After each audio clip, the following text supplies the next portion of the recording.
Começa o Campeonato Brasileiro, começa a caminhada rumo ao pentacampeonato do Fluminense. América Mineiro e Fluminense abre hoje o Campeonato Brasileiro de 2023. Começam duelando lá no Estádio Independência, estádio que eu estarei mais tarde, mas tudo que você precisa saber sobre essa partida antes dela acontecer tá aqui nesse vídeo de pré-jogo.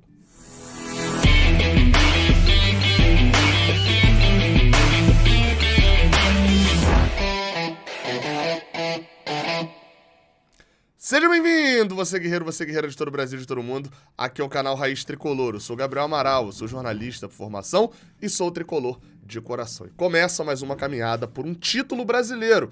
O Fluminense que não ganha desde 2012, é tetracampeão, ganhou em 1970, 1984, 2010 e 2012, como eu acabei de falar. Esse daqui é o pré-jogo de América Mineiro e Fluminense, a primeira rodada do Campeonato Brasileiro 2023. Na verdade, América e Fluminense até abrem o Campeonato Brasileiro. O primeiro jogo neste sábado, às 4 horas da tarde. Tem um outro jogo no mesmo horário, que se eu não me engano é Palmeiras e Cuiabá, exatamente. O campeão Palmeiras também abrindo o campeonato. Campeão e terceiro lugar fazem a abertura. O Palmeiras joga lá no Allianz Parque. O jogo de hoje é no Independência, jogo às 4 horas da tarde, como eu falei. Transmissão somente via Premiere. Então, se você não tem o Premiere, o que você vai fazer? Vai vir aqui no Raiz Tricolor. Vai ouvir, na verdade, a nossa transmissão aqui com zero delay, direto lá do Independência. Então, se você quiser acompanhar uma transmissão tricolor, mesmo tendo Premiere, quiser botar o sonzinho no mudo e acompanhar a gente aqui no Raiz Tricolor, vai ficar liso, porque não vai ter delay nenhum da nossa transmissão para a transmissão do Premiere. Você pode botar o ouvido aqui no Raiz Tricolor para poder ouvir a nossa transmissão direto do Independência. Jogo de número 26 entre América Mineiro e Fluminense. Cara, impressionante, muito disputado, tá? 9 vitórias, 9 empates e 7 derrotas do Fluminense pro América Mineiro. Não esperava que fosse isso tudo, assim, não. A América é uma pedra no nosso sapato. A gente não ganha lá, inclusive, desde 2016.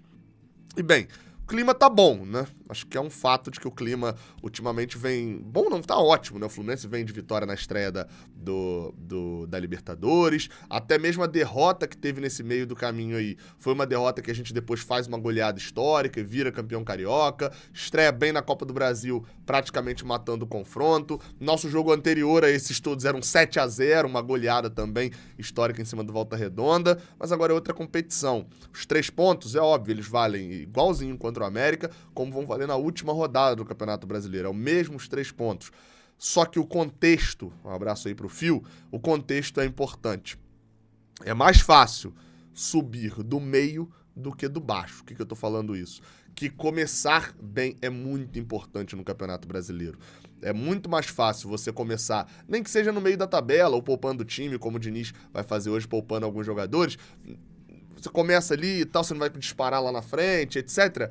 Mas você reagir no campeonato é muito mais fácil quando você tá em 10º, tá em 9º, tá em 8º, do que como você tá como Fortaleza, por exemplo, no ano passado, em que no meio do campeonato era lanterna, enfim, tava tudo complicado até conseguir uma reação, mas muitos não conseguem. O contexto é muito importante. Jogos que às vezes, se você tropeça num jogo desse contra o América, um jogo que de repente depois você até poderia empatar fora de casa, você tem que ir pra ganhar, porque senão você continua no zona de rebaixamento. Então, começar muito bem o Campeonato Brasileiro é sim muito importante. E eu vou te dar algumas dicas de uma nova parceira que a gente tem aqui no canal, que é a Betano. Exatamente, ó. A Betano, que tá aqui na minha camisa, né? Nessa camisa rosa.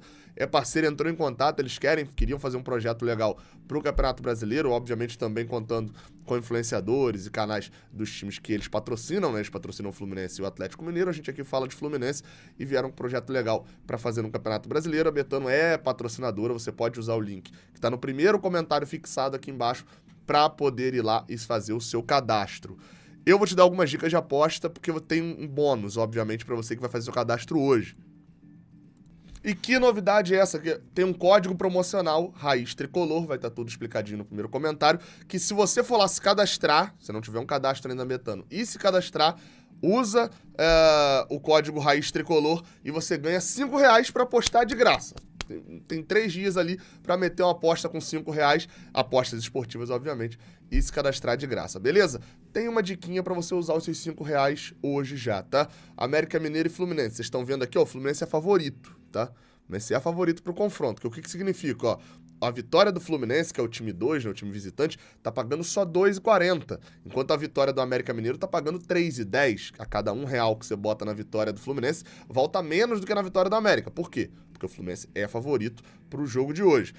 Uma apostinha, 2 apostinhas que eu fiz lá e que valem a pena você dar uma olhada, usa esse promo code, esse código promocional para de repente fazer, ou faz um depósito lá também para poder fazer a sua aposta lá na Betano, que é o seguinte, eu botei lá, eles estão com uma odd turbinada, que é o seguinte, cada real que você bota volta 6,80 em que o Germancano faz o primeiro gol do Fluminense. É basicamente isso, o Fluminense vai fazer um gol no jogo e o Germancano vai fazer o primeiro gol do Fluminense no jogo. E a outra que eu botei é no Fluminense o empate. Se o Fluminense vai poupar alguns jogadores, de repente ali pode acabar empatando, fica numa odd interessante ali também. Usa o cupom Raiz Tricolor e vai lá na Betano para você fazer seu cadastro, nova parceira aqui do Raiz Tricolor. Vamos embora para a parte tática aqui do canal. Tá aí, ó. Botamos na tela já os prováveis times de Fluminense e América Mineiro. Deixa eu apagar o time do América aqui rapidinho, pra gente primeiro falar de Fluminense, tá? Isso porque, como eu falei, o Fernando Diniz vai poupar alguns jogadores. Saiu uma matéria no GE. Globo de que é muito provável de que Fernando Diniz poupe alguns jogadores, sendo eles Marcelo, Felipe Melo, John Arias e Keno. Germancano chegou também a ser conversado se ele jogaria ou não e etc, mas ele preferiu jogar, segundo a matéria do GE, ele solicitou, pediu para poder jogar. Então, provável time do Fluminense terá Fábio no gol, Samuel Xavier como lateral direito, Nino e Vitor Mendes na zaga, ou seja, o Vitor Mendes passou Manuel, passou David Braz, e tá aí incluído no time titular quando não tiver o Felipe Melo, e assim como também mostra um pouco que o Felipe Melo é o titular, agora também, né? Ó, de olho. E na lateral esquerda, no lugar do Marcelo, Guga. Isso por quê? Porque o Alexander tá mantido como volante ao lado do André. Acho que hoje a nossa primeira opção para lateral esquerda é o Alexander. Não tendo outro volante, como nesse momento a gente tem o Thiago Santos e tem o Martinelli, né, o Martinelli tá fora e tem o Thiago Santos, eu acho que já vai o Guga lá pra lateral esquerda. A primeira opção é o Martinelli na volância. Ele só vai pra lateral esquerda se for interessante para aquele jogo. Nesse jogo é interessante ele na volância pro Fernando Diniz. Alexander e André, padrãozinho, com Gabriel Pirani entrando no lugar do John Arias, John Kennedy no lugar do Keno e Cano, centroavante, camisa 14. A gente vai ver mudanças táticas nesse time, tá? Eu montei ele assim de uma forma um pouquinho mais jogado pro lado esquerdo, né? Como o Fluminense vinha jogando. Acabei esquecendo o Lima, né? Lima mantido no lugar do Ganso. Ganso ainda poupado, será? Não sei. Segundo jogo seguido fora, acho que o Diniz se agradou do Lima, tá? Botei o time meio assim, mas eu não acho que o time vai ficar exatamente assim, não. Prevejo um time jogando mais, caindo mais pelo lado esquerdo, com o Lima um pouquinho mais centralizado fazendo a do John Arias, e o Gabriel Pirani e o John Kennedy dialogando bastante. Só que o John Kennedy, quando entrou na última partida, não entrou como ponta, como o Keno entra partindo pra cima do lateral ou do zagueiro adversário. Ele entrou como um segundo atacante um pouquinho mais fechado por dentro. Vai ser interessante de ver, tá? A gente viu no Campeonato Carioca algumas vezes o Fluminense com um time reserva, e aí eu falava, cara, é um time que não tá acostumado com o Fernando Diniz, é um time que não tem as melhores peças, e é um time, e eu queria ver o time reserva dialogando com o time titular, né? Você ter ali um Vitor Mendes, que hoje é reserva, você vai ter um Gabriel Pirani, mas o Gabriel Pirani não vai ter o Alan pra jogar com ele. Vai ter o Germancano. E quando ele der o passe, o Alan não domina e estraga a jogada, o Germancano domina, gira e faz o gol. Você vai ter o Vitor Mendes jogando como zagueiro e na frente dele não vai ter quem vinha jogando ali mais de volante. Vamos botar aqui como se fosse o Thiago Santos hoje, né? Vai ter o Thiago Santos, vai ter o Alexander. É completamente diferente dele jogar dessa forma. Então, assim, acho interessante rodar o time. Eu não faria, eu não vou discutir aqui questão fisiológica, se o jogador tá pra estourar, questão física, não vou. Porque eu não tô lá, não vou questionar um treinamento e um planejamento de alguém que estudou 200 anos pra isso e que tem mais experiência do que eu nesse ponto. Uma equipe séria que trabalha, que já mostrou em qualidade. Mas se tiver Gabriel, eu não acho que seria esse o momento. apesar de que, obviamente, as duas próximas partidas do Fluminense são no Maracanã e depois tem uma viagem para La Paz de um jogo... as 3 próximas partidas do Fluminense são no Maracanã. Na verdade, se você pegar uma sequência, é até maior do que isso, porque tem, nesse momento, Strongest em casa no Maracanã, Atlético Paranaense pelo Brasileirão no Maracanã, River Plate no Maracanã e depois, se eu não tô enganado, é Vasco no Maracanã. Então, assim, é uma sequência de 4 jogos direto para depois ter as viagens. Se for, tá poupando agora para ter o time inteiro nesses 4 jogos, show. Mas acho que poderia trocar algumas peças, de repente, no jogo contra o Atlético Paranaense semana que vem. Mas não vou questionar aqui a questão física, etc. Voltando pro time, a gente vai pro time do América Mineiro, que, cara, o Wagner Mancini é o treinador deles, tem sido uma pedra no sapato do Fluminense. Ninguém ganha no Fluminense desde 2020. O Day Hellman ganhou por 1-0 do Wagner Mancini quando ele estava no Atlético Goianiense, mas foi eliminado no jogo de volta, então assim, também não foi uma vitória espetacular, foi até um jogo ruim do Fluminense. Wagner Mancini é o treinador e ele tem mudado muito o time. O América Mineiro é vice-campeão estadual, perdendo os 2 jogos, mas jogando, principalmente o primeiro jogo, jogou contra o Atlético Mineiro, estava empatando por 2-2 até o momento em que teve um jogador expulso para evitar um gol e tal. Tomou 3-2 e no segundo jogo ele chegou a entrar com 3 zagueiros, entrou numa linha de 5. Então ele tem mudado muito o time do América Mineiro, acabou perdendo também por 2-0, apesar de não ter competido tanto assim, mas fez um jogo justo. E os outros jogos, eu acho que vai ser um roteiro diferente do que a gente tá vendo. A gente tem que comparar mais com o jogo contra o Atlético Mineiro deles mesmo. Porque os outros jogos, eles fizeram 2-0 no Peñarol em 5 minutos pela Sul-Americana. O jogo acabou 4-1 num jogo parecido com o nosso Fla-Flu, né? Fazendo 4-0 no finalzinho, tomando um gol bobo. E o jogo do meio de semana foi contra o Nova Iguaçu. O Wagner Mancini também rodou o time, acabou colocando alguns jogadores que não costumam ser titulares. Ganharam por 2-1 com 1 a menos numa bola no último minuto. Mas uma pressão total do América. Então, assim, não dá pra eu cravar que é esse time aqui ou que ele vai jogar dessa maneira. O Wagner Mancini muda muito. Mas deve ser algo parecido com isso. O Cavicchioli é o goleiro destaque, né? Na lateral direita, tem o Arthur, jogador destaque total do América Mineiro. Já foi vendido pro Bayern de Munique, enfim. Mas talvez ele não jogue por questões físicas. E o Nino Paraíba pode ser o lateral do América Mineiro. Se for o Nino Paraíba, é melhor do que se for o Arthur, pro nosso caso. Na zaga, Ricardo Silva e Iago Maidana. Acho um bom zagueiro o Iago Maidana, sempre gostei dele. Mas pelos lances que eu fui buscar agora pra fazer essa análise, tem falhado, e não é aquela falha clara, não.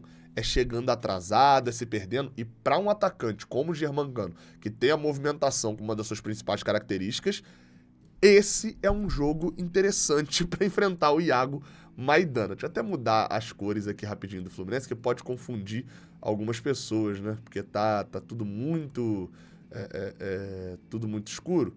Meter um grenazão aqui e tal, acho que talvez assim fique um pouquinho melhor, né? Pelo menos pra gente enxergar. Ficou meio náutico ali o Fluminense, mas talvez fique um pouco melhor pra gente enxergar aqui. Enfim, com John Kennedy e Iago Maidana pode ser uma complicação pro time do América Mineiro. No meio de campo, o Alê, que é o volante, gosto do Alê, acho um bom volante, eu acho o time do América um time honesto, tá? E aqui no meio, eu não sei muito como organizar esse time do América, porque tem o Juninho, que é um cara que pisa na área o tempo inteiro, é um volante, é um camisa 8 deles, inclusive, pisa na área o tempo inteiro. Tem o Benítez, que vem sendo um dos grandes jogadores do América, mas jogou muito bem contra o Atlético Mineiro. Você tem o Mateuzinho também, que é um polivalente no meio de campo, e o Felipe Azevedo, que é um polivalente da Série A. Tá aí há 200 anos, sabe jogar como ponta esquerda, sabe jogar aberto um pouquinho mais centralizado. Enfim, acho que esse meio de campo do América Mineiro pode ser construído de algumas maneiras diferentes aqui. E o Mastriani, atacante, que fez 2 gols contra o Peñarol, foi bem contra o Atlético Mineiro, um centroavante canhoto. Não acho nada genial, mas é um bom centroavante do América Mineiro. Ainda tem outras opções, né? Eles têm, por exemplo, Everaldo, que é aquele Everaldo, que pode entrar com velocidade pelas pontas. Não é um grande jogador, mas tem velocidade. Ainda teriam também o Adson, que é um moleque que vem jogando bem pra cacete, acho que tem 17 anos, fez gol inclusive contra o Nova Iguaçu e vem sendo também um jogador muito utilizado do banco de reservas do América Mineiro. E o Wellington Paulista, o interminável Wellington Paulista também, centroavante que vai incomodar muito a área do Fluminense. Enfim, não acredito no América Mineiro de peito aberto, mas vi por várias vezes marcando alto o time do Atlético Mineiro. Não sei se farão a mesma coisa contra o Fluminense, mas acredito pouco nessas linhas tão baixas quanto eu coloquei aqui. vai ser um jogo interessante, vai ser um jogo tático interessante e um duelo difícil pro Fernando Diniz, porque é um jogo onde ele não é... Ele é favorito pro cenário geral, como eu mostrei aqui nas odds da Betano, mas não é esse favoritaço todo, não. Tá com um time meio reserva. Acho que é bom a gente dar uma olhada nessa partida. Vai ser muito interessante ver esse jogo contra o América Mineiro lá no Independência. A arbitragem da partida será do senhor Braulio da Silva Machado. Não gosto do senhor Machado, e não tô falando do Roger, tô falando do Braulio da Silva Machado. Acho fraco, acho arrogante também. E pra falar de histórico recente dele, não apitando um jogo do Fluminense, vocês vão lembrar Sergipe e Botafogo, o famoso a plaquinha subindo até empatar. Ele é o árbitro que olha 3 vezes no relógio, vê que já acabou o jogo, mas deixa ainda o Botafogo bater faltas e escanteios. Adoidado até conseguiu o gol que classificou o time carioca para a próxima fase na Copa do Brasil. Acho fraco, acho ruim, e acho ruim que a gente tenha um árbitro desse apitando o nosso estreia já no Brasileirão, ainda mais a gente que vem de encheções de saco seguidas, né, com a arbitragem. Lembrando que tem VAR, mas isso não impediu o pênalti em Cano, isso não impediu as confusões no primeiro Fla-Flu, isso não impediu o pênalti em Lima. Os 3 tinham VAR contra o Cristal, contra o Paysandu e contra o Flamengo, e não foram marcados. A arbitragem ruim não se conserta com VAR, se conserta com a arbitragem boa. Espero que corra tudo bem pro Fluminense. Estaremos direto do Independência, no pré e no pós-jogo. Tamo junto. Daqui a pouco sai um vídeo, inclusive, analisando, né, o áudio do VAR do Anderson Varonco, lá no jogo contra o Paysandu. Tem notícia nesse sábado. Estamos trabalhando muito, hein? Dá essa moral aqui, deixando o like aqui embaixo. Até a próxima. Valeu!